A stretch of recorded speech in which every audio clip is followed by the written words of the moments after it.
এখন পর্যন্ত কতজন হতাহত হয়েছে তাৎক্ষণিকভাবে সেটি নিশ্চিত হওয়া যায়নি, তবে হতাহতের সংখ্যা ক্রমে বাড়তে পারে এমনটাই ধারণা করা হচ্ছে।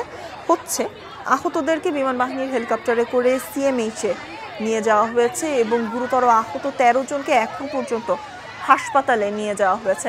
আমরা দেখছি সেনাবাহিনী এবং বিজিবি তাদের সর্বোচ্চ চেষ্টা করছেন স্থানটি আসলে আইসোলেটেড করার, এবং তার পাশাপাশি তারা সর্বোচ্চ চেষ্টা করছেন উদ্বিগ্ন যে অভিভাবকরা রয়েছেন তাদেরকে সাথে তাদের সন্তানদের আসলে যোগাযোগ করিয়ে দেবার বা তাদের কাছে পৌঁছে দেওয়ার।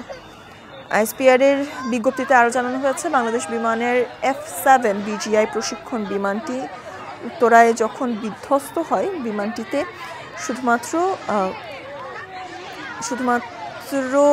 তার পাইলট ফ্লাইট লেফটেন্যান্ট তৌকির ইসলাম সাগর ছিলেন, তবে তার খবর এখন পর্যন্ত আসলে তিনি অবতরণ করতে পেরেছেন কিনা প্যারাসুটে করে এমন তথ্য কিন্তু এখনও আইএসপিআর থেকে কিংবা ফায়ার সার্ভিসের পক্ষ থেকে এখনও নিশ্চিত করা যায়নি। তবে প্রশিক্ষণ বিমানটি বিধ্বস্ত হয়েছে মাইলস্টোন কলেজের ক্যান্টিন কিংবা হায়দার হলের নিকটবর্তী স্থানে, এবং আসলে ধারণা করাই যায় সাগর সর্বোচ্চ চেষ্টা করেছেন মাইলস্টোন কলেজের মাঠের কাছাকাছি, অর্থাৎ দুর্ঘটনায় যেন আহত এবং নিহতের ঘটনা কম ঘটে এবং যেন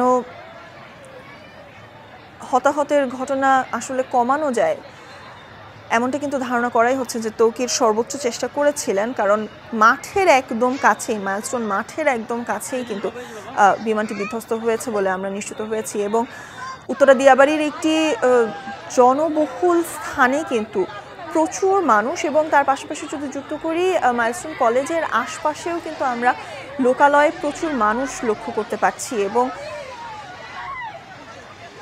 হতাহতের সংখ্যা কমানোর জন্য সর্বোচ্চ চেষ্টা করেছেন তৌকির ইসলাম সাগর, এমনটাই কিন্তু ধারণা করা যেতেই পারে এবং বলা যেতেই পারে। তবে বিমানটি আমরা এখন দেখতে পাচ্ছি বিমানটি যেখানে বিধ্বস্ত হয়েছে অর্থাৎ হায়দার হলে, সেই হায়দার হলের ছবি কিন্তু আমরা দেখতে পাচ্ছি।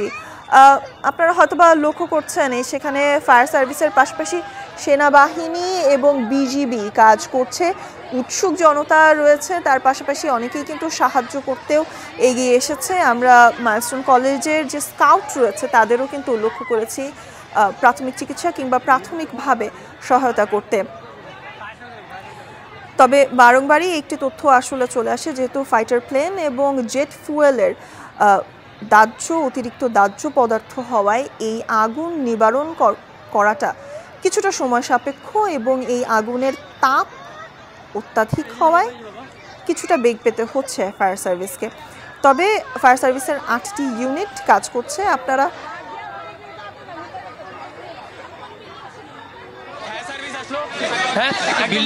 এটা লোকে আমাদের হায়দার আলী ভবনের একদম মেইন গেট দিয়ে ভিতরে ঢুকে গেছে।